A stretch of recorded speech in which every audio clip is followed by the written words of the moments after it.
Ladies and gentlemen, welcome to the Duval Dive. Of course, I am Kyle Nash, the student of the game, a fan.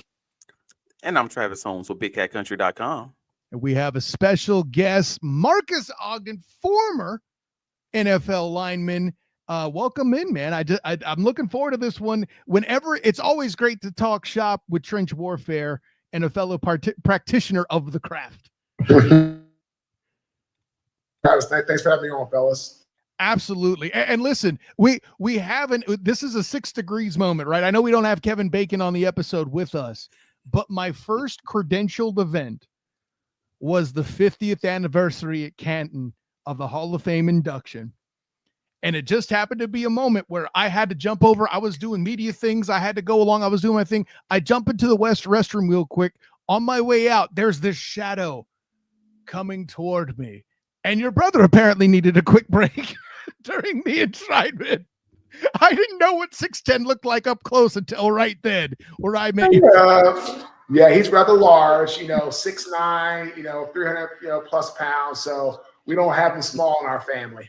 And it's worked out for you. That's part of how you ended up. You don't coach size, right, Marques? That's the thing. Not to my knowledge. So with that in mind, listen, I know there's been a lot going on, and we're going to get right into it with what's been going on, the state of the Jags this season. I know Travis is going to be interviewing you more, and I'm just going to kind of be like, yay, trench stuff along with you. But I know you've been following this team, and as drunk as the NFL has been just in general this year, to see the Jags at 4-2 is an enthusiastic thing for the Duval Dive in general and all of that. Like, what have you seen from the Jags this year that's impressed you, or maybe not as much impressed you? What have you seen so far? I know you've been following them. Yeah, so what I've been seeing, guys, is they've been running the football exceptionally well. They've been controlling the clock exceptionally well. Anytime you can run, like the Chiefs, they did a fantastic job. The Panthers, they destroyed them with the run. Anytime you can establish a really good running game, it takes pressure off your offensive line because they go forward and they're not backpedaling up in pass protection. And what happens is the defense starts to think more run, which opens up for play action. It opens up for, across the middle. It opens up for screen play. And again, Travis Etienne is a really good running back at running in between the tackles, but he's even better running back, in my opinion, running on the edge. He reminds me a lot of a young Fred Taylor, who was really good both in the middle and on the edge. And Fred always can make you miss in space. So I've been seeing a lot of clock control, some great play by Trevor Lawrence, but the offensive line, in my opinion, which was supposed to be a weak area for them, actually has turned out to be a fantastic strength for them this season. Yeah, and it's funny, Marques, like earlier in the season, we'll occasionally have grab bags where the Duval divers here will throw in questions. And somebody asked, his words, not mine, what was the crackheadiest take you had for heading into the season with the Jaguars? And I said, because this offensive line was in flux and they're doing more to repair it than the past 2 years front office regimes, even though they said they need more physical play, like seeing James Gladstone and Liam Cohen and Tony Pacelli get in the front office and watch them actually revamp the offensive line. I thought that put them in the best position in the AFC South because the rest of the O-lines are relatively struggling except for maybe the Colts. And hey, back then, who knew Danny Dimes was going to do this stuff that he's doing? I don't know. But with that all being said, the Jags coming out, I think this revamp you're talking about with the O-line is the reason it's so good. Travis, you're a DB. You still felt that same way, right? I did. I'd say unfortunately, but I did because I hate to see anything to believe in anything sight unseen. Just to be clear, I've been around this game too long. I've been around in Duval County too long. So that Duval PTSD is real. Just that slight distrust of anything that you believe might actually be real, as far as the revamp of the offensive line, as far as the new organization, new coaches that you don't know enough about. But hey, man, it felt like it was real. It seems like it was real. And up until these past 2 weeks where they've sort of kind of tapered off a little bit in the run game, I still kind of believe that it is real. I also believe they're a little bit banged up right now also. Yeah, well, again, the running game, it does actually create some problems with sustainability because, again, it's very physical and it's very smash mouth. So it's not uncommon to have injuries or nagging injuries come about. So again, and Etne is not the biggest guy in the world. So, you have that type of thing going on.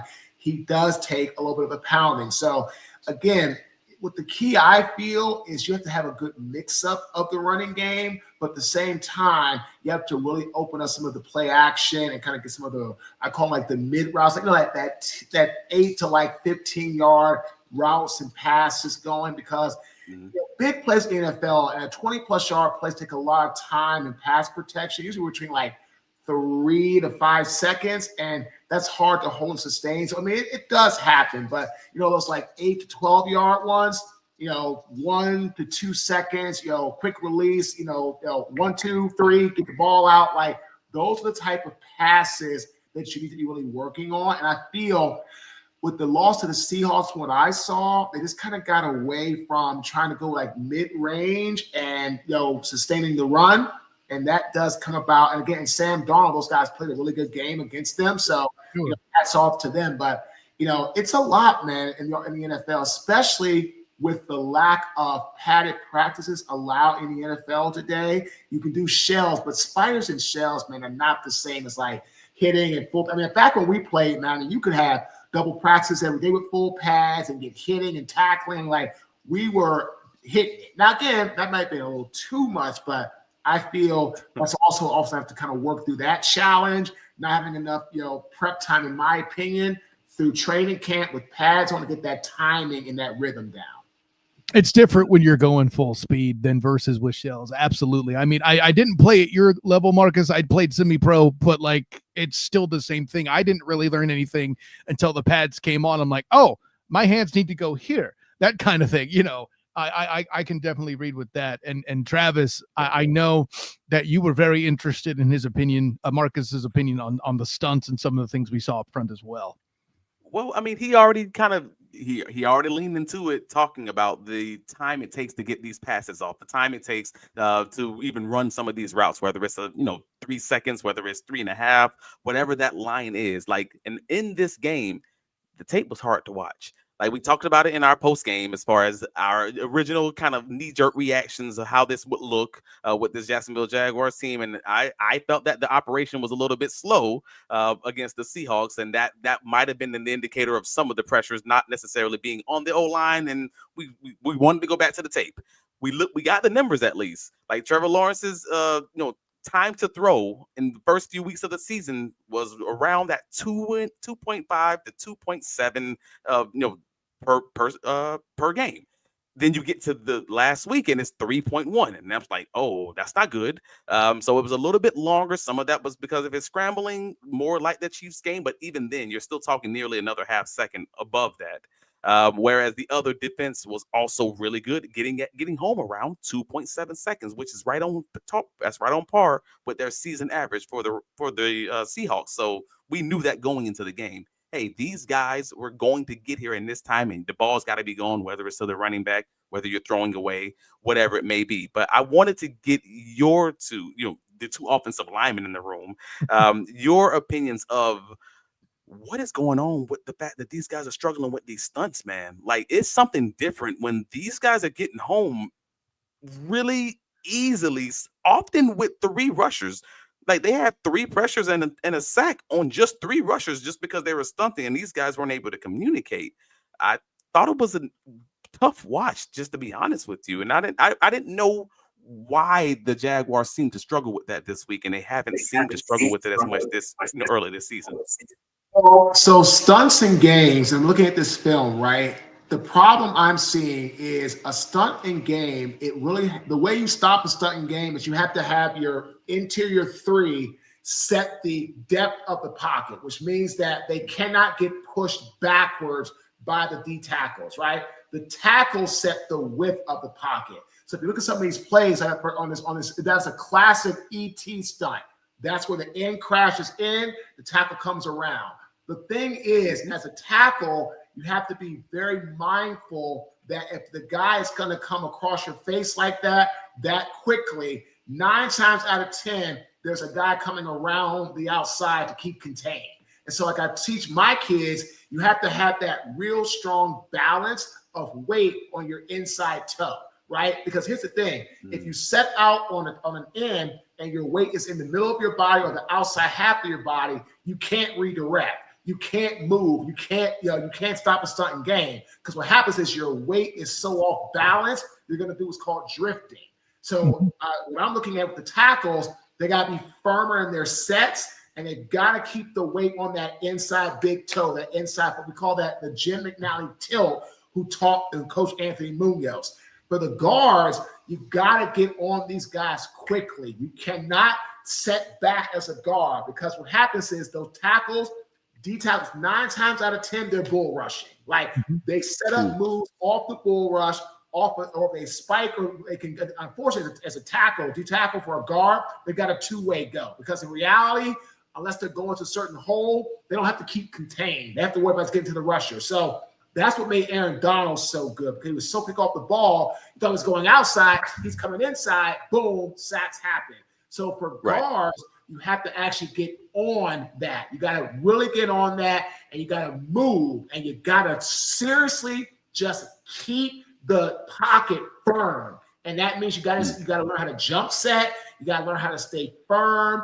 And again, as a guard, man, if you have a faster D tackle, it's really hard. You know what I'm saying? So again, I'm super happy with the Jags. I said, the Jags, to me, have had a phenomenal start to the season. 4-2, winning games, making big moves. I am so happy with their performance, without a doubt. So as a lineman, though, what I would try to teach my kids, and I learned to my brother, keep firm and keep your weight balanced. Doing that, that's going to help you be able to keep a pocket and not worry about getting that pressure put back. But again, like I said, 4-2 to start the season again, and beating the Chiefs. I mean, come on, man. Like, this is a great, and the Chiefs who blew the Ravens out, which was not cool in my opinion, but because I like the Ravens too. But anyway, the point is the Jaguars have done a nice job to start the season. Now 4-2, I'm very happy with it. And I'll even add this too, like the 49ers, I don't have the numbers at the top. I'm not as organized as Travis, and I just literally thought about it right here. There's a stat, I forget what it is, but there's a stat for the 49ers. It's not so much teams facing them, but how they do the following week after playing the 49ers. Teams are usually so beat up. It worked a little less that way, and that the Chiefs, on a short week, the Jaguars still won that football game. And that's impressive. Granted, the Niners had a lot of their injuries, but they were still relatively stout up front, minus Bosa. They still had Fred Warner. That was all a thing there, too. And Marcus, I got to geek out with you just a little bit, too, because I was the top backup on my offensive line, so I played inside and outside. And what my coach told me was, don't float back too much, just like you're talking about, because if somebody isn't hitting you, it's only a matter of time before they are, and that's how you stop the stunt. Keep your head right ready to keep it going. Well, and here's the thing, right? The Jaguars' defensive line has done a really nice job getting pressure all year long, right? They've been getting after the quarterback. They have been keeping contained. They've been doing a really nice job. Josh Hines has done a good job. Armstead's done a good job. And they're putting pressure on the offense. So for me, I feel if the Jaguars can just find a way to continue to control the clock and keep the ball out of people's hands like they've been doing, I feel it's going to be a great season. Again, like I said, when they beat the Chiefs and they had clock control, they were able to bounce back. They didn't keep pressure. They didn't worry about all the things that they did as far as like mistakes being made, things like that. I saw a very good football team that was, again, you're going to have your ups and downs, but I saw a very good football team that could keep composure, and they weren't scared to play the Chiefs, and they were actually able to beat them in that kind of a high-scoring matchup. And I said, man, that's a very good sign for this NFL season for the Jaguars. Yeah, it was a good game, and I also want to be clear, like, as far as the defensive line is concerned, I think that the Trevon Walker injury has obviously damaged them a little bit, because they're able to double team, triple team Josh Hines Allen. Like, that's just, and he's not 100% himself, obviously, with the club wrap on his hand. But nevertheless, like, I think the Jacksonville Jaguars need just a little bit more as far as the interior guys, as far as that Eric Armstead, as far as that Mason Smith. They're both around that 6% pressure rate. That's not terrible for a defensive lineman, but you want to get them up to that, maybe 8-10%. And because they're really struggling, not just with they're fine with pressures. They're middle of the pack in the NFL and pressures. I believe they're 18th in the league, but they got 8 sacks right now. Like, that's obviously not going to get it done. And they're fine being close. They're fine keeping guys uncomfortable, maybe even moving them off their spot. They're not getting home enough to end these drives. And that's the only part that I would probably push back just a little bit, saying when they're getting close, but not close, but no cigar, if that makes sense.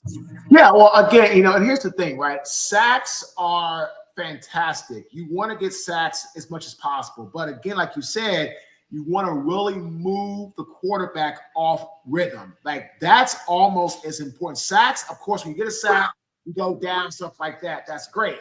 But in reality, what you have to also look at is you got to look at, are they moving people off the ball? Are they getting quarterback out of rhythm? Which they are. But again, like you said, it's a lot, man, because again, you've got guys that are injured. You've got some guys that have health issues. They're still playing through them, and again, man, getting sacks is not as easy as it used to be, because unfortunately for defensive linemen, quarterbacks are they're just getting rid of the ball so much faster these days than they ever have, because in reality, they understand that if you hold the ball too long, these D linemen today are so big, so strong, so fast, they're going to end up, knocking you on your butt. All right, no, you're not wrong. Speaking of getting knocked on your butt, though, the offensive line didn't. Just wanted to circle back to this one, because we talked about the stunts, and the stunts impacted all of those guys. Like, all 4 of the Jacksonville Jaguars starting offensive linemen, just us 5, had a pretty rough days. Like, they all gave up 4+ pressures. I mean, John Monheim with 4, Anton Harrison also with 4, Ezra Cleveland 5, Patrick McCarry with 5 also. But leader of the pack, Walker Little, had the worst day of them all. With 6 pressures. Shout out Dan Griffiths with Action Sports Jax for those numbers. And I looked at that film, and it was like, you talk about the stunts and the communications associated with that, and that's one thing. But then you look at that film, and it speaks for itself with Walker Little. Like, some of these things that you just can't have happening. Like, when you're getting dominated like that, you're getting thrown out of a hole. You're getting thrown 2 to 3 holes over by a guy who you probably have 70 pounds on. I don't get it. You're jumping outside, and you're just giving us a direct beeline to your quarterback. I don't get it. And then you have a guy chipping and helping you. And this is, again, the 3-man rush. And they're getting home. And you had help. That's a lot. So I'll say this, right? Playing left tackle in the National Football League, in my opinion, is the hardest position to play, period. Corner is tough. Corner's tough. But left tackle, it is probably the hardest, because you have – the quarterback cannot see what's coming if you get beat, right? I mean, every lineman has days, right? Without a doubt. But I would say, looking at the film, if Walker Little was struggling to that degree, which again, he had some struggles, just it happens to all of us. I would tell him to get back to the fundamentals and the basics, because again, what I saw when he was getting beat, it wasn't like he was just like, well, the one he got kind of hit to the side, it's just footwork happens, things like that. This happens to all of us, right? But when you get beat inside like that, that tells me he was so concerned about the speed rush, he was oversetting. And what that means is, instead of taking like a guy being in a 9 technique, taking 3 kicks and kind of settling, you take 4. Because you're like, oh my God, like, this guy's so fast.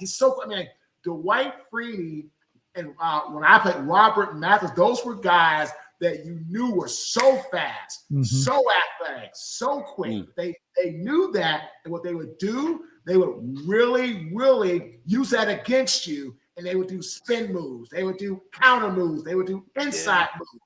So what you have to do as a tackle is just trust that your quarterback will stay in his 5 to 7 yard sweet spot, and then you do your job. We were always taught, right? Jonathan taught me this.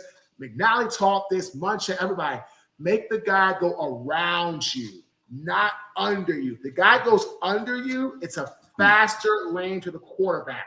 Going around you, you can kind of push him, you can kind of nudge him, you can kind of just get him to like kind of hopefully push around the quarterback. Yeah. So again, right, I mean, I'm not gonna make any excuses here, but again, we gotta play your technique. Because if you don't play your technique, it's gonna be a long day.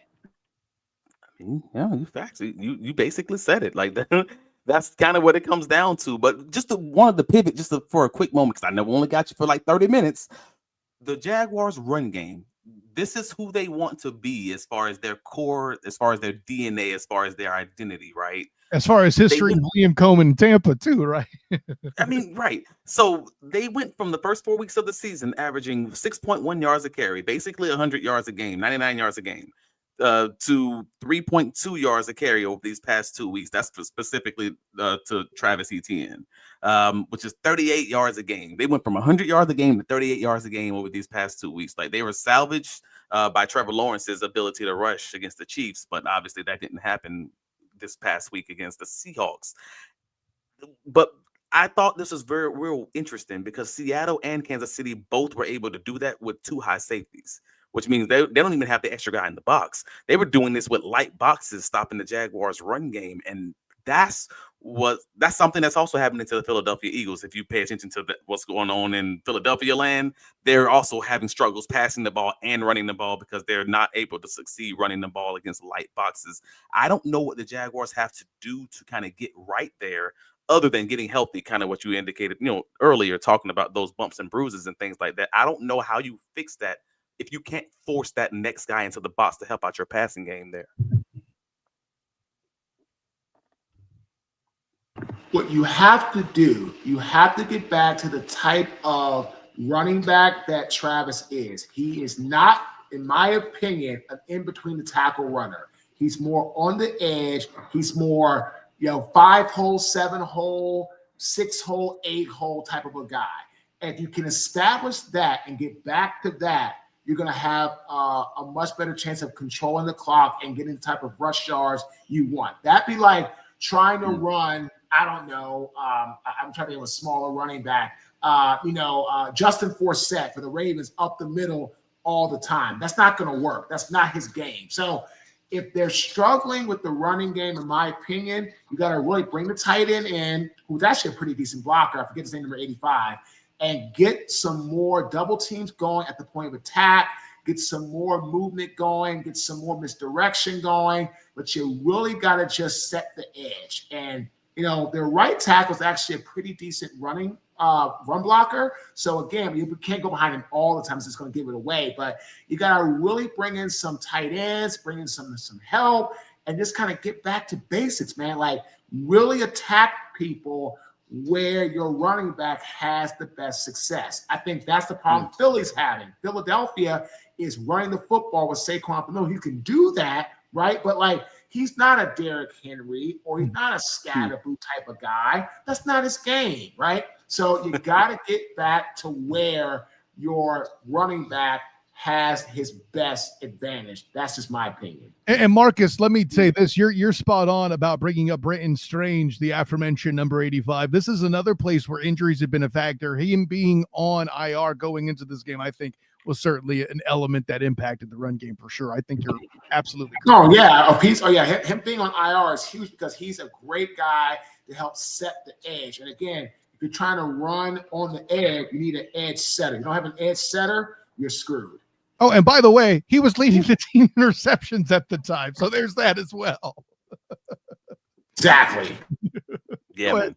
So, so that's really where I am as far as the O-line is concerned. I have questions on the run game, and we're going to talk to the guys from the Believe in Rams podcast on Thursday, not Friday, since there's an early game. We're actually going to give it to you guys on Thursday. Just to kind of preview this London matchup between the Rams, who also are kind of struggling to run the ball, and they may be without their top receiving option, and Puka Nacua, depending on what's going on with this ankle. But so you got two teams who also want to kind of bounce back as far as the run game is concerned. That's going to be an interesting little part of it. But most importantly, I thought this was the biggest piece of all of this, is the Rams are 6th in the league in how often they run stunts. Those stunts that we just saw, a big, long minute and a half clip of with all these pressures and sacks of the Jacksonville Jaguars offense. Yes, those stunts. They're 6th in the league in the amount of times you're going to see stunts. The Seahawks were 3rd. This test is not going away. The Jaguars are going to have to get their communication right. They're going to have to get better anchors. They're going to be tested on this, and that film is out there for the rest of the league. So other teams are circling it on their whiteboard saying, this is what we're going to do until they show us that they can stop it. I think they're going to have to show it this week, or otherwise it's going to be a long season talking about it. No, you're absolutely right. Now that it's on film, other teams are going to come after them and see that's something they struggled with. They're going to keep after them in that regard, without a doubt, because that's just football. So in order to stop that, again, the guards have to set the depth of the pocket and the tackles have to set the width of the pocket. Trust your technique. Keep good balance on your inside leg. That you can move and miss and change direction quickly. And with that approach, you have the best chance of being successful in pass protection and also in the running game. No, I am good with it. Now, I don't know if we're going to get your official prediction for the game because we won't be able to talk to you before the Believe in Rams podcast. Do you have one yet? Jaguars versus Rams? Mm-hmm. Of course. Yeah, I think Jacksonville will pull it out as long as they don't make turnovers. Now, of course, that's a big thing, but if they can just win the turnover battle, I think they can get the W because the Rams have not. Baltimore gave up 44 to the Texans, and the Rams only scored 17. So the Jaguars secondary is actually playing some pretty good football. Right, they've done a good job, in that regard. What they need to do is just win the turnover battle. They do that and just keep the ball out of Stafford's hands. I believe they can get the W. So I've got the Jaguars winning. Let's go with 24-17. See, keeping it under 50 points. I like that, Marcus. That's smart. I don't think it's going to go over 50. A lot of people are predicting these 50-plus point games from this exchange. I don't see that at all either. No. Both the teams' offenses are more, clock control. They don't have. Devontae Adams is a great wide receiver, but he's older. They don't have a lot of deep threats with Jacksonville, so they're gonna have to win that mid-row level, like I said, that 8 to 15-yard routes, run the football, get 4 or 5 yards to carry and just keep the ball out of Stafford's hands. And then again, the defense just has to control the line of scrimmage. And again, just make the guy move. Sacks are great, but make the quarterback move off his spot and break his rhythm. That's going to be key. And off-balance quarterbacks give the ball away too, Marcus. I like where you're going there for sure. Yeah, that's it, man. And I appreciate your time. I know you have a hard stop. We're going to let you go and get to these rabid comments out there. You guys are crazy too. So we definitely appreciate you. Let the people know where you can be found, sir. People can find us on our website, www.marques, MARQUES, Ogden, OGDEN.com. Again, MarquesOgden.com. And again, like I said, man, Jaguars drafted me. Love the Jaguars. Think they have a phenomenal organization. I go back every year for Jaguar Legends. And again, 4-2 on the season to start, man. I couldn't be happier. So I just want them to keep doing what they've been doing and don't get away from the running game and don't get away from those mid-level, mid-range passes. And again, just keep Trevor's rhythm and timing in sync. Everything will be taken care of and be fine. Strong work, Marcus. Thank you very much. See y'all later, man. Great show, fellas. Thanks for having me on. Thank you. Had a lot of fun. Thank you. Yes, sir. Marques Ogden bringing that heat, man. And I think we got him in time for his haircut too. That's perfect, brother. But yeah, you heard me not talking a lot, Travis D. Holmes, because this dude said a lot of stuff I would have said. No, I'm here for it, bro. And we appreciate you. We appreciate having him on, especially the week after the Jaguars struggle at O-line. Like you have a former NFL O-lineman on who played for this organization. Yeah, that's a good time. And everything you said about, I see where he's talking about things being overthought. And because I know I made those same mistakes myself about overthinking it and overstepping and lunging. Well, he didn't say lunging. Lunging's an even more NFL guys shouldn't lunge, and I was not an NFL guy, but I made that mistake on occasion when I was first starting out in the season there with the Rage. But yeah, when he flashed me back to where, I was for me, it was in practice because we had a really good D end who had a lot of speed and was strong enough. And if I took that one extra step, I paid for it in a similar fashion to Walker Little. in that particular clip, it looked too familiar. It was a flashback in kind of way. No, that guy's name was Dan Turcotte. No, Dan, don't beat me. No. Anyway. Wow. Well, I mean, again, we appreciate you guys that you've been killing us within the comments, and we are going to get to as many as we possibly can while also still having some of the conversations that we still have to have. Like, did Trevor Lawrence play well enough to win? Like, I think that's going to be the next conversation that we kind of want to jump into. But first, Robert, in the comments, brother, before we even get this thing started. Before the show starts, he's calling for Wyatt Milam at left tackle. Left tackle. I'm not mad at it, Robert. Don't get it twisted. Yeah, it was an interesting comment, but also, yeah. All right, we appreciate the comment hours before the podcast started, so I'm here for that part. I don't know about Wyatt Milam at left tackle just yet, but cool. Love the content. Love the enthusiasm. We'll say. Carlos Reyes says, one bad game isn't the season. If you told me in the summer that the Jags would be 4-2 and that they had wins against San Francisco and KC, I would have taken that any way of the week. Which Carlos, I got to give you credit. That point I made earlier with Marcus about the playing the Niners the next week was in reading that comment, because I'm like, yeah, the Chiefs came right after that short week. The notorious nature of playing the Niners the following week, because you are going to be black and blue with bruise after dealing with them.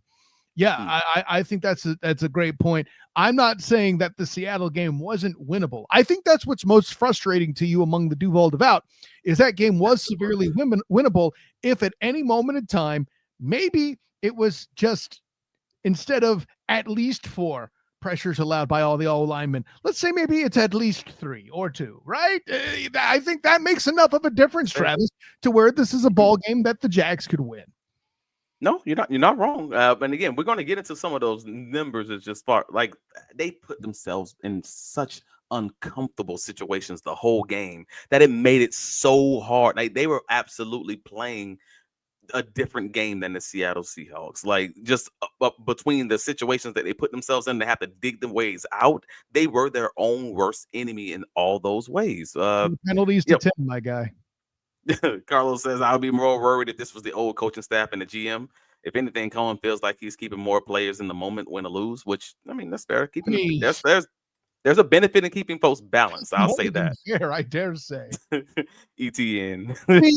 I know that it wasn't the way that it's comfortable. I liked it. It was creative. Like, and a little behind the curtain, I was actually calling him Marquise, which was not accurate. It's Marcus. So you can see the kind of the translation or transition, I should say, into him pronouncing Intian's name the way I liked it. I thought it was a different take. I'm just saying. Yeah. And it depends on what country you're from. You might pronounce it wrong. You might pronounce it differently anyways. Like, shout out Hef.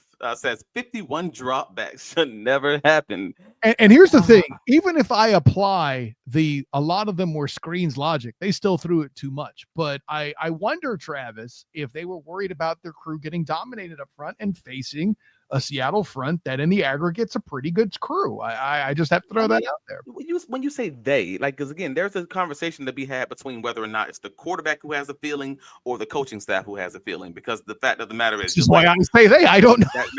That Sean McVay offense, you're going to have the quarterback has the ability to can the play at the line of scrimmage. We know that, whether or not they're canning from a run to a pass or a pass to a run, they're canning plays. So when you see 48 passes or 52 passes or whatever the number ends up being every week, that does not mean that 52 passes were called. That simply means that's what was ran, because some of these things were audibled at the line of scrimmage. So maybe there were only 35 runs called, but then the defense showed us I should be checking to a pass here. I'm going to keep doing it.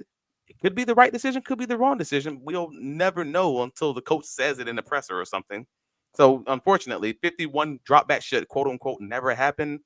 Maybe they weren't called, but it happened, unfortunately. I think that's his point. Maybe he's saying, hey, Trevor, stop audibling so much, But think about it from Trevor's perspective, when he's getting whooped the way he was, and a running plays on the table, and there's a less than favorable formation on the defense, and then he knows it's a day where his linemen are dealing with injuries. I forget who dropped it was Hef doing things again off the top rope. Cleveland was dealing with issues because of the ankle. Macari had lower body issues. Like, there's a difference between injured and hurt, and playing hurt, you're slower, right? This is the conversation we've had going in other seasons with Ken Robinson, right? I think there's elements of that where Trevor may have overthought the limitations and wasn't confident in the run play at that time. That's possible. I mean, it's possible, but also it didn't hurt that they were averaging like 2 yards a carry for much of the game until Trevor had the long, I can't even say long. He had like a 4 or 5 yard scramble that made it like look even reasonable. It still wasn't a good game by any means, but for a good portion of the game, it didn't even feel like that they had any semblance of a run game, honestly. So the run game was already struggling on its own. He's getting whooped. The linemen are injured. Of course, Trevor might be audibling us out of some of these things. It all makes sense. And Robert says Walker Little has been up and down since he's been drafted. His bad habit is he keeps his hands down. Somebody else said his hands are slow. He punches late and lets defenses get into his chest. That's not the first time I've heard that complaint about him.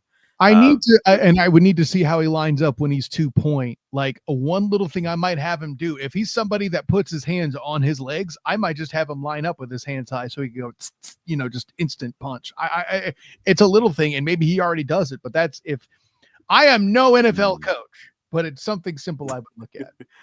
Yeah, and Beast Mode from the top rope says we need a new kicker. Lord, he was responsible for us losing momentum in the game, and Sunstain immediately comes back. Nah, Cam Little deserves a chance to bounce back. This is his first time he's ever struggled, which is also very factual. The dude's been playing for 2 years. Like, what do you want? But like, I'll say that this is the point I've made, not just in the Duval Dive live with our instant reaction, but also in the good, the bad, and the spotty on Football Insiders. He was a legend in the making this time last month. Yep. Think about that, just a month ago, and now the stock has dropped. I'm with Sunstain. Let's not go cutting people just yet. But that being said, he is trending down, and it's fair to be a little concerned. I can understand being concerned, but let's stop the talk about cutting somebody or whatever else. Like, if at one point or another in week, I don't know, 14, you need to bring in the kicker at that point, I understand. But if you're talking about just around the bye week, nah, I think we're fine. But also, I understand you being concerned and keeping an eye on it. Gotcha. But Go ahead. We've knocked out what? Is there another comment that we need to take before There's one I want to touch on Lawrence talk? Yeah, like, you can't one side of your mouth go, oh, the O-line was bad, and then, no offense, Preston, but you aren't the only person I've heard say this. The lack of versatility with a couple of elite receivers makes no sense, and it makes the passing game harder and more attempts to gain yardage. Tight coverage also affects the run. Go deep, gang. Well, he's saying not in versatility, he's saying verticality. So he's saying these guys can't win going deep, and I actually have some film that disproves that. Well, B, you can't go vertical if your your quarterback is running out within 2 seconds of the snap. You could go vertical all day if your quarterback's under duress. He's not throwing the damn thing. So we're gonna get to this. This is actually one of the subjects I have written down for us to talk about, because we got some show or don't tell down in the film. And if you disagree, Preston, let me know after you watch the film, because you say the Jaguars receiving core can not win vertically. I don't think the film actually backs up that assertion. So show us. So to start the conversation, I told y'all in the post-game pod I was excited to watch the film because I wanted to see if the operation was slow, because I personally felt that it was. The numbers already back up the fact that the Jaguars operation was slow this week. Again, the Seahawks were getting home in around 2.7 seconds before the Jaguars game. They got home in 2.73 seconds in the Jaguars game, and the Jaguars on average threw the ball at 3.1 seconds. That's obviously much later than you would expect the sack or the pressure to already take place. That's kind of how that math works. The ball's got to be gone. Guys got to win. To Preston's point. But folks got on me on the socials saying that the operation wasn't slow and the sacks and pressures were due to the O-line. Well, honestly, dog, I thought Trevor had a good game. Let me phrase that. He had an average game. I want to be clear in my language because It's I know not that folks you will think kill it's a me. good game. It Yeah. just wasn't a bad game. And I hear where you're coming from there. Folks will kill me on that if I said it was good, and I don't actually believe that. No, it was an average game. I think that it's an average game where that's considered winning football. And what I mean by that, it wasn't good, it wasn't horrible, just average. And considering the supporting cast, because I also think this dude was all out there playing on all Madden mode. Like the level of difficulty was on 10. And you don't believe me? Cool. Let's take a look. So Show you don't got tell. you got Trevor Lawrence out here in ridiculously muddy pockets. Again, just being real about this. You got guys on him within his second, third, like he's still in the pocket trying to find guys, and made some plays out of no plays, looking more like young Aaron Rodgers or young Brett Favre on a few plays that nothing's there. These guys are on him after his first and second read. I want to be clear in saying what it is and versus what it ain't. And he found ways to kind of make something out of it. He found his checkdowns. Most of this took place in the third quarter on that one drive. And if I had a criticism, I would only say I wish I saw more of him taking those checkdowns. But overall, I thought these were his good plays, if that made sense. Like he reasonably held it together with a lot of crumbling circumstances around him. No run game, again, little help from the screen game, few untimely drops, a little less separation than I would prefer from the receiving core on the shorter routes, not the longer ones. That's the ones, it seemed that the commenter was talking about. I'm talking about the shorter routes. I just didn't see very much separation. And they had some weird spacing on a few of the route concepts that I was just like, dude, why are the two receivers within like 5 yards from each other? And Preston did want to adjust something. I think there might have been, we may have misinterpreted something or there's a cross right here, but Preston says, no, I'm saying they can get vertical, and we're not going deep often enough, not even close. With this week's Pass Pro, it's actually, I agree with Preston now. That's one of the points that I do want to talk about when I get into the negative part of the conversation. Oh, the positive part. So the positive part is what we're talking about right now. Trevor making plays when there was no plays to be made, or just that touchdown was great, Travis. I don't care. Yeah, and some pretty horrendous O-line play. And despite all of that, I think Trevor did have an average game. But we've been hinting at it. We've been talking about it. The not so good stuff. Well, we got to keep an eye on this. Like we talked about this in the preseason. Trevor Lawrence is 105 on passes with 20 plus yards in the air. And his primary misses are those sideline deep shots that we talked about all preseason. We talked about it with the Bahamas training video. We showed you the evidence. We looked at evidence from film from last year and showed you, hey, man, these are the plays that he misses. It's those hero balls. Not like long throws over 20 yards, but specifically those long throws down the sideline where you have a guy streaking like the De'Ami Brown throw and you just miss the guy, or like streaking down the middle hole of that cover 2 defense and you just overthrow the guy. Those are the plays that you expect of that guy. And hey, we talked about this early on, so I don't need folks in my mentions telling me I'm being nitpicky. Nah, I told y'all I would hold Trevor Lawrence to a top 10 quarterback level. That's the standard of a top 10 quarterback. I expect those plays to be hit. So I'm trying to be as consistent as I can be. Which you have been, sir. So Drake May leads the NFL with 77% on throws with 20 plus air yards. Sam Darnold second at 72%. Trevor Lawrence is 29th in the NFL at 23.5%.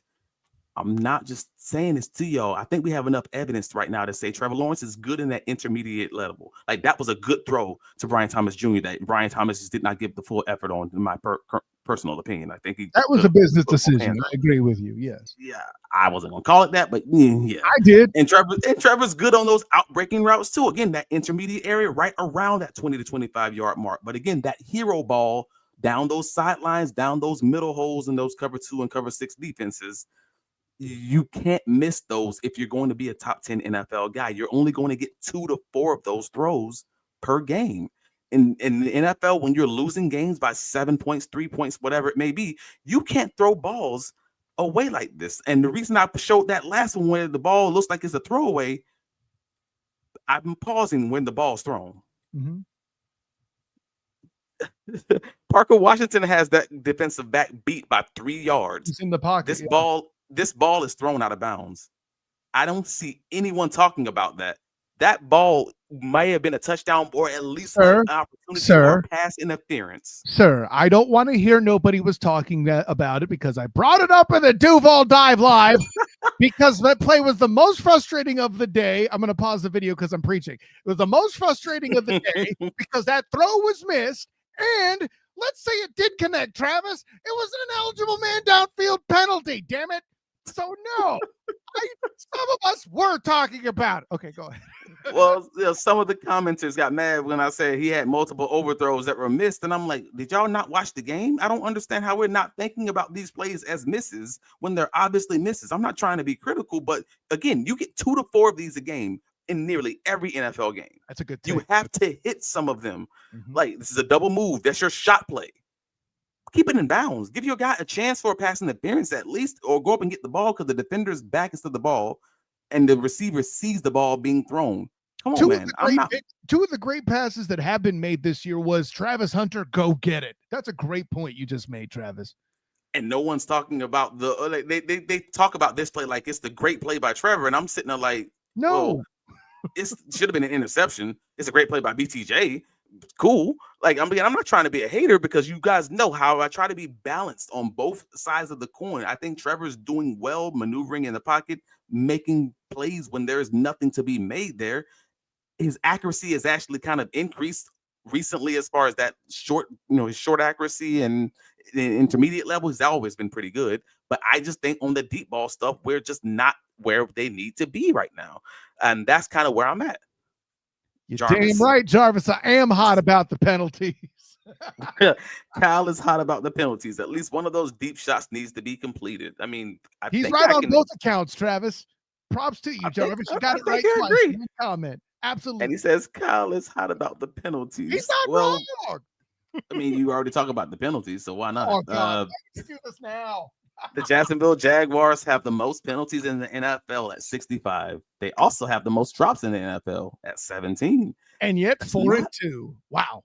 That's not the greatest statistic for your team when and I mean, Coach Cohen said it to the team in the post game. He also said it to the team on his Wednesday, I believe, availability in London, saying that the biggest, basically, I'm paraphrasing, that their biggest opponent is themselves.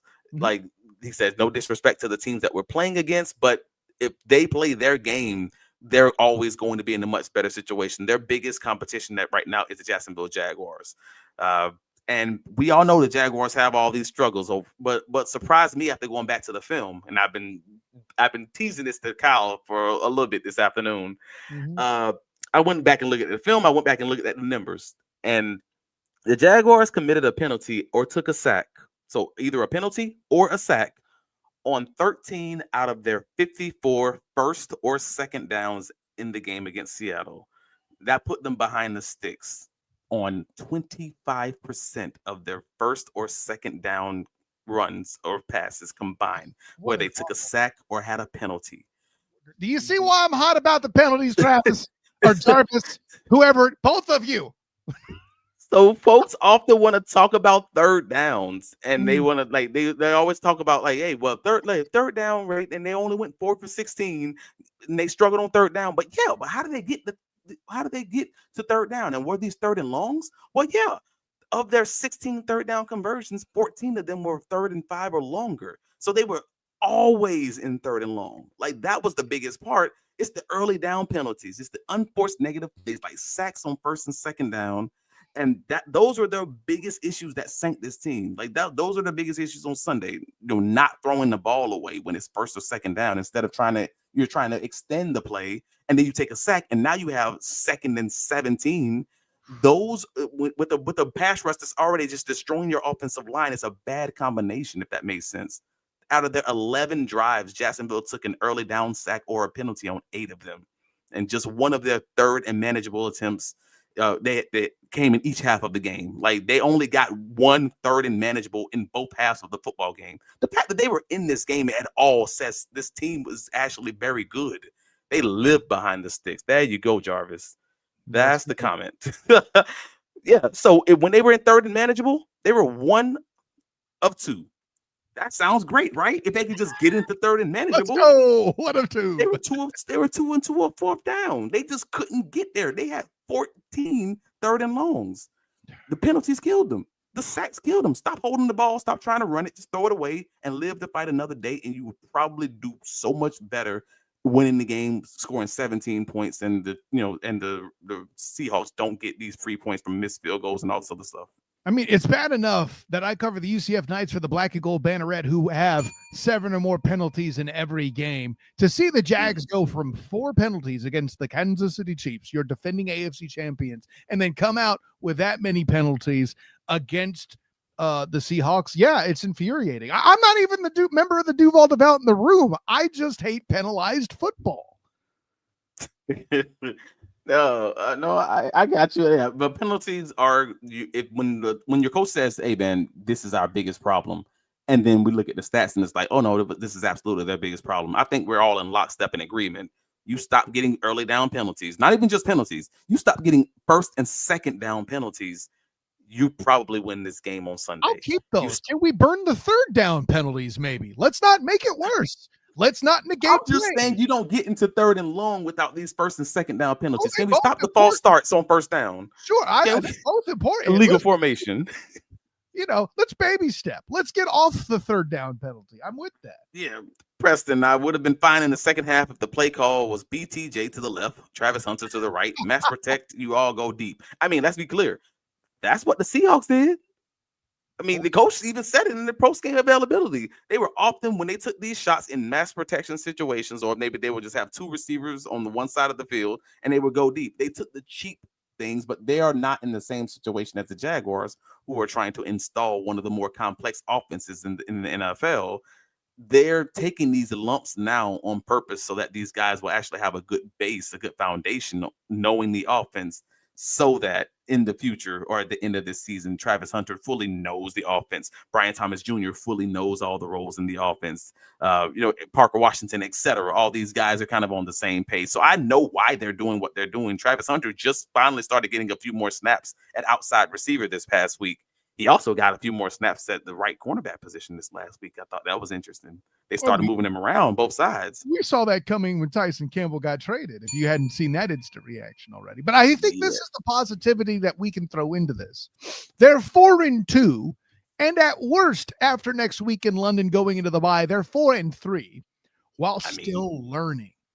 That's it. They are 4-2 and second in the AFC South, behind the, shall we call them, fraudulent goats? Yes, they are.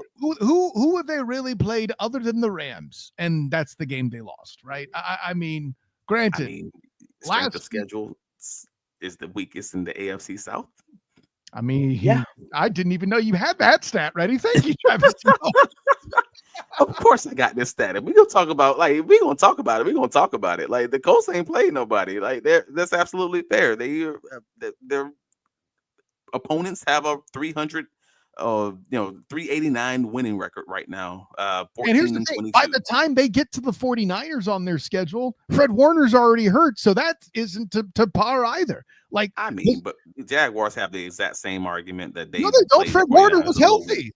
I mean, that's one guy. I'm saying, but the other guys will be back when the Jaguars play them. The San Francisco lost multiple guys also. I want to keep it 100 about like they lost their main receiver. Like, there's a few ways you can look at that. I ain't trying to BS it. But Fred Warner being gone is huge. He's not just one guy. He is the defensive focal point, dude. If anything, by the time they play him, CMC gonna be injured because that's his annual thing that he has to do. So, like, we know that's gonna happen. First of all, thanks for that, says the 49er fan. And B, that's the point I'm trying to make. And now it's true on both sides of the damn ball. But the Jaguars have the second strongest strength of schedule so far, right behind the Tennessee Titans, the 1-5 Tennessee Titans. So exactly. There's that with the new head coach, Tennessee Titans. But no, let's pop it back to these comments. Let these guys get their takes off after this very, very tough loss to the Seattle Seahawks. 3 Brian Evans says Trevor is gun shy. Him not wanting to turn it over has caused him to not try those deep 50-50 shots. Ooh. I mean, interesting. I'm not here to say that that's wrong. I like the thought process. I think it's different If you're talking about outside of the Seattle game, I agree. I don't necessarily. I mean, but when he does throw deep down the sideline, he does generally overthrow guys. Like he's very rarely where it's the jump ball situation, and I can understand why, especially like with the 2024 Houston games, where a lot of those were underthrown passes. Guys just weren't going up and getting it, and now he has a guy who's really, really, really dang good at going up and getting it, and he's not allowing him to go up and get it. Like I can see both sides of that coin. I'm not trying to be more unfair. Adjustments they have to make. I think it's a good point he's making. I'm not dissing it. I'll say that. And Sunstain says, I agree Trevor needs to throw better, but I think Hunter being a literal alien can make up for T-Law's inconsistency better than the other receiver. I mean he's not wrong. Maybe. I think that's a fair point. I just don't know how to feel about it. We are penalties. Yeah, we touched on that. Jarvis was right both times. You can get away with that when your defense is coughing up multiple turnovers a game, but that's why it's a team sport, man. Like again, no one's complaining about Trevor Lawrence's play to any significant level, at least when they're winning games, because you're winning games. You get the credit for finding out ways to grit the games. One, if you lose, then yeah, folks might look at you a little sideways and be like, all right, so what's up with that? Can I get that great game? If you can't be the reason we're also not winning. Like if you're the reason that you're gritting it out and finding a way to win, I understand folks, not saving that smoke for another day, if that makes sense. But if you're not playing great and you're not winning, then they're probably gonna be asking you, hey man, what's up? What's going on? You gonna play better? You gonna raise this ragtag bunch to another level, or you gonna just be a dude that's back there while they struggling? Like I understand the point. I'm with it. No, I don't diss the point either. I'm with you, guy. But yeah, but how many second and shorts have we had to take a shot? Not many. I mean, I don't have the numbers on that. but we just showed you the clips of guys running open on shot plays. Again, that's not whether or not it's second and short is not relevant to the conversation. I understand that gets you in better situations when you have one-on-one scenarios. I think he's calling for more. I think he's agreeing with you to this standpoint that penalties on first down and the opportunity for a second and short. I think he's in an indirect way saying win more on first down is what I'm reading here. Not to correct. Fair. That's fair. No, but they had a few first down scenarios where they had 2nd and 2, 2nd and 3, and then they get the illegal formation or they get the false start, and then it's 2nd and 7, and it's like Robert's already complaining. The refs' alignment penalties are getting out of hand in all the games, but all the teams were warned across the NFL about this in the preseason. The refs at training camps that were out there on the fields told the teams and told the coaches that this is going to be a point of emphasis.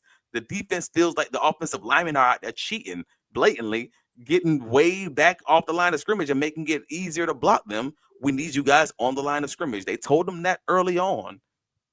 You had a month, 2 months, 3 months to kind of figure this out. Jawan Taylor, Walker Little, etc., Anton Harrison, etc. Like, it is what it is.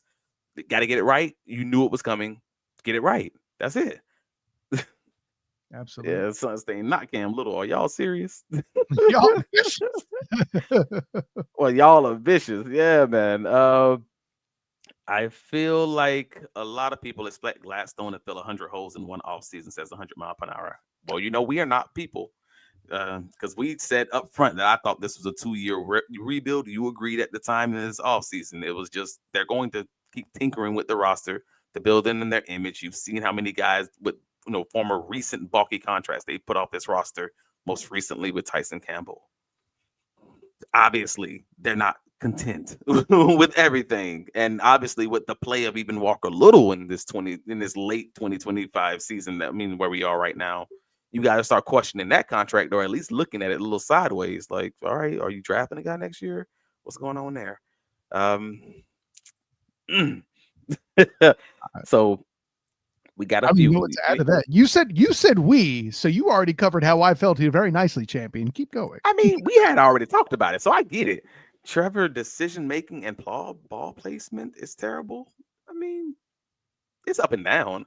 I would say it's not. I don't know specific to the deep ball. I can see what he's saying about placement. Sure, that's true. You got Robert Lamson the Colts had a cupcake schedule, and Denver got cheated against them. Also, yes, we agree. Well, we already talked about their easy schedule. In fairness, the Rams game really could have gone the Colts way as well, too. Let's be honest. Let's be fair. Okay. Yeah, man. But Robert Lamston asked the question, do you think there's a difference between a rookie playing center than a vet that knows the offense and making the protection calls for stunts, etc.? We address this, and I know where you're going to. Actually, I'll let you do it because you tweeted about it out there on the socials at Travis D. Holmes. Well, I mean, because again, this is this Sean McVay offense. If you're looking at this in the Sean McVay offense, the center is not the person that called the protection. The quarterback is. Now I can't. This offense, and I can't 100% sure tell you that the Jacksonville Jaguars center calls the protections or the Jacksonville Jaguars quarterback calls the protections. I can tell you we have multiple articles that state in this Sean McVay offense, Matt Stafford calls the protections. In this offense, goodness gracious, Baker Mayfield calls the protections. I can't tell you that Trevor Lawrence is or is not, because again, that's not what I confirmed. I can just tell you that there are sources that says these two guys call the offenses, and they both happen to be the quarterback. So my understanding is, if it's the same system, you have to assume, all right, cool, Trevor Lawrence is calling the protections. We'll say it is a safe assumption. How about that? It's a safe assumption to say Trevor Lawrence is calling the protections and not Robert Hainsey. It's not to say Robert Hainsey is not communicating things, and that's absolutely necessary to the cohesion of the offensive line. It is simply to say, yeah, Trevor Lawrence is calling the protections.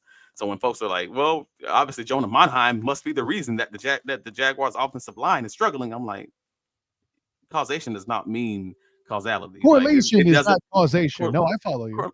Close enough. Yeah, you got it. Just that's what I mean. It doesn't mean that he's the reason, because on the film he is not the reason. The issue is that guards and the tackles communication is not there, in my opinion. We watched those stunts with Marcus earlier.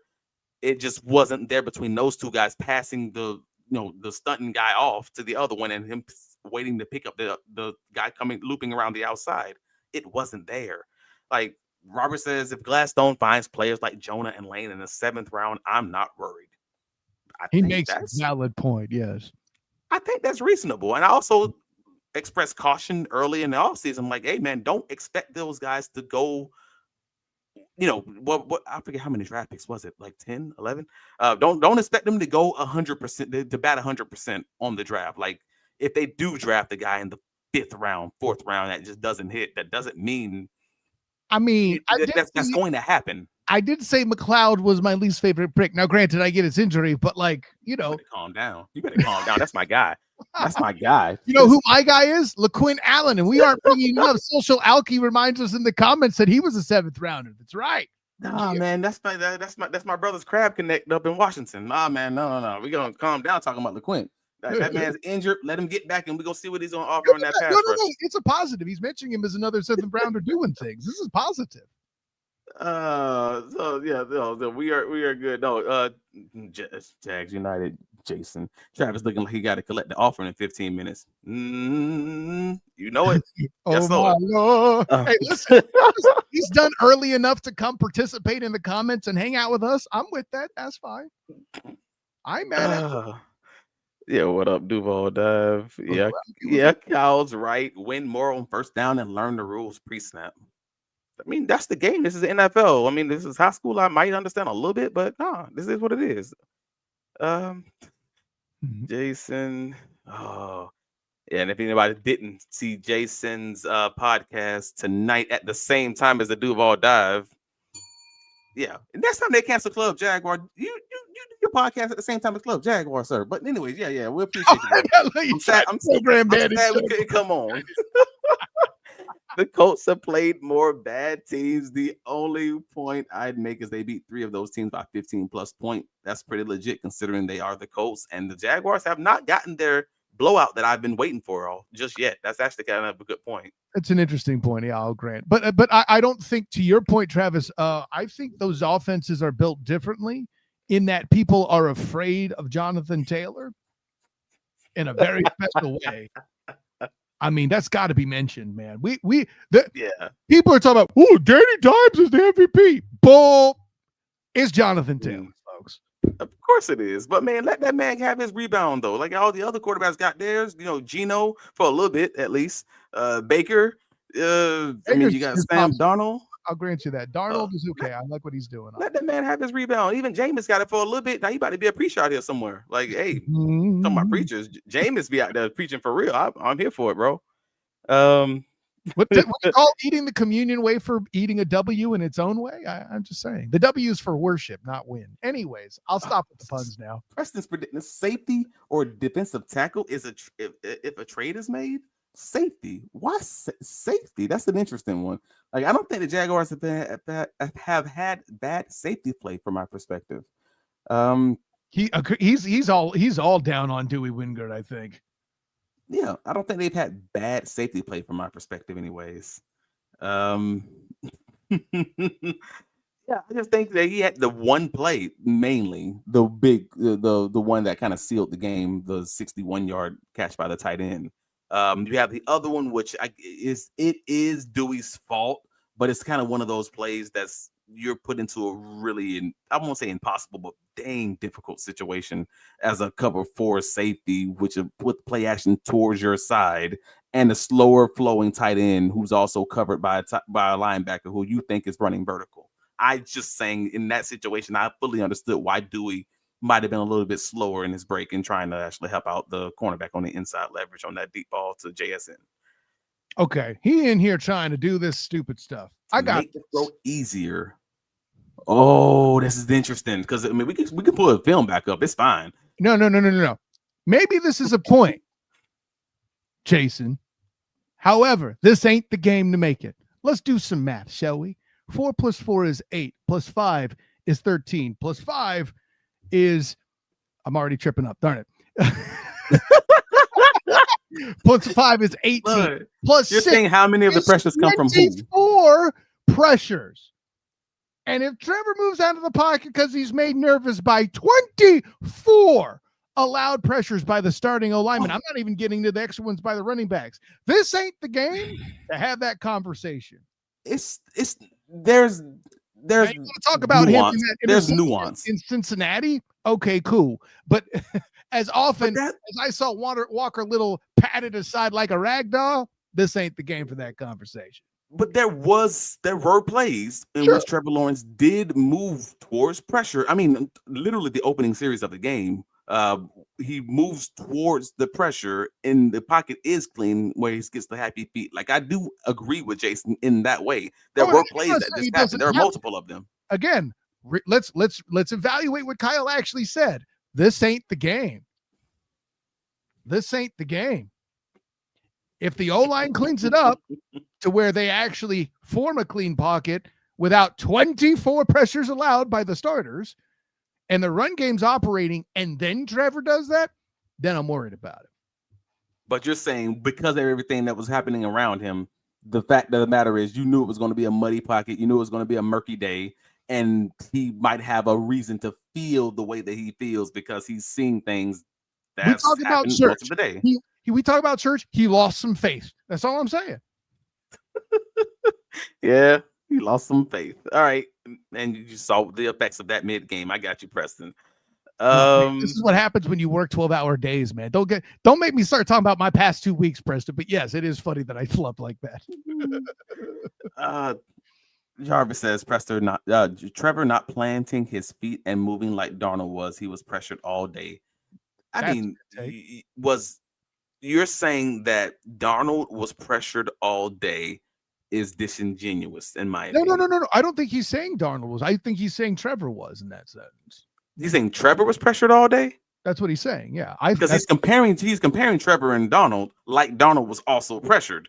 And that's my point is if one person is being pressured and the other one is not, then this is an apples to apples conversation. Otherwise, what are we talking about? Like one guy is not having to see ghosts because he's not being pressured. The other guy might be feeling the pressure because they freaking been pressured on 70% of their snaps. Like I get it from all the sides. I'm not trying to be unfair to either Trevor or the offensive line. It's a mixture of both parties who was at fault here, but that ain't it. That ain't the argument. If you're talking about guys playing max protection in Seattle and running 2 receiver routes on a lot of their go balls, with the Jacksonville just being pressured a lot, but also holding the ball a lot longer and not being successful in their chipping, and they can't stop a stunt with even 3 people on one of the sacks. What are we talking about? This ain't even comparable. So yeah, overall, that's kind of what we're talking about, man. Like, I'm not trying to force the conversation over to an hour and a half podcast because this ain't what this supposed to be. But the gist of it being, man, is your Jacksonville Jaguars are second in the AFC South. They are 4-2 with an opportunity to be 5-2 at the bye. And there ain't one of y'all out there that would not have like given your left foot for this exact opportunity in the offseason. Especially in this drunk ass NFL this season. Hey man, nobody's good and everybody's good. And it's such a weird thing. The freaking Chiefs don't look great. The Philadelphia Eagles look, I don't even know. Are they going to be in the playoffs? I don't even know what that is. And you got the Jaguars with a prime opportunity if they can continue just like arcing up at the end part of this season to being like one of those teams that's just like, I didn't see them here, but somehow they're the AFC representative in the Super Bowl. Like, who knows? They got to get right. But PFF, who did the pressure stats, also said Mahomes and Josh Allen had the same grade last week. Look at their stats. Nobody cares about the grades. Yeah, nobody cares about PFF grades. He's trying to accuse me of not watching film. I'll tell you the film I have seen, and that's Jason Trent, Trevor Hater. Okay, that's what I've seen. He's consistent on that. I'll grant him that. No, but we don't look at the grades. That's my point, though.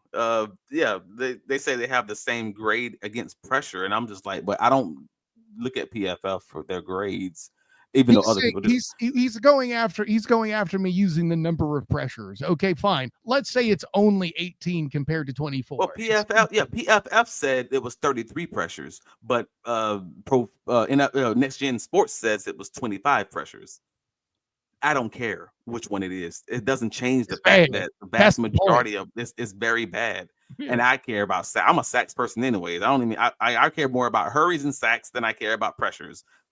It's not relevant to me. At the end of the day, we see what we saw. Hurries that offensive line was struggling. And the quarterback was struggling with an offensive line that was struggling with a run game that was non-existent and receivers who weren't getting separation on the short stuff. I do got questions on why this screen game is not working for the Jaguars, though. The running back screen game is fine. The wide receiver screen game has not been good this entire season. I don't have an answer. It's just one of those questions that I kind of am weirded out about because we're in week 6 of the season now. Pose it next time we record, sir, because I might have an answer for you. There's a tease for you. So, yeah, I mean, then that's what we got for you guys tonight because we are at 1 hour and 13. And this is supposed to be a 30-minute podcast. It's past my old man bedtime, bro. Yes, so you can find my writing covering the Jacksonville Jaguars at bigcatcountry.com. Please lock it in and save it as a favorite. Find me on all the socials, Travis D. Holmes, whether that's on Blue Sky, X, Facebook, Instagram, the Duval Dive on TikTok. If you're listening to my voice, man, you better hit that like button and stop playing with me. Come on, bro. Do it for the people. It helps us tremendously, and it costs you nothing. Just click like. Put a little comment down, help us with the algorithm. This thing has been growing very quickly to our shock and amazement. We appreciate you guys so much for your comments. Like keep it moving. But let them know where you can be found, sir. You're shocked and amazed. I think you're just right where you're belonging and still growing right where you belong, Travis D. Holmes. Take that, champion. Play defense on that compliment. Course, I am Kyle Nass, the student of the game. You can find me on Instagram, Threads, Twitter, and Blue Sky at the SOTG. Find me on Facebook as the student of the game. Check out my writings for your Jacksonville Jaguars on the Fans First Sports Network, as well as my work covering the Orlando Magic. Tomorrow night, I will be at the Kia Center for a preseason game. New Orleans is in town. That's a whole thing. Great to see you in, Jason. Covering UCF on Saturday as well. West Virginia's in town. Opportunity for UCF to bounce back, get that first Big 12 win. That would be a great thing. Check that out, Black and Gold Banneret, as well as the Night Shift podcast after, and of course the Bolt Blitz Uncut. Yeah, I said Facebook. What about it? Old people like watch football stuff too. Why you gotta age discriminate? Just saying. Need a place for you to go with your old self, Jason. How about that? Anyways, for everybody involved, whether it be old people, hater Jason, or you Duval Divers, or the Duval Devout, or my personal champion, Travis D. Holmes. This is Kyle Nash, the student of the game. Until next time, everyone. Class dismissed.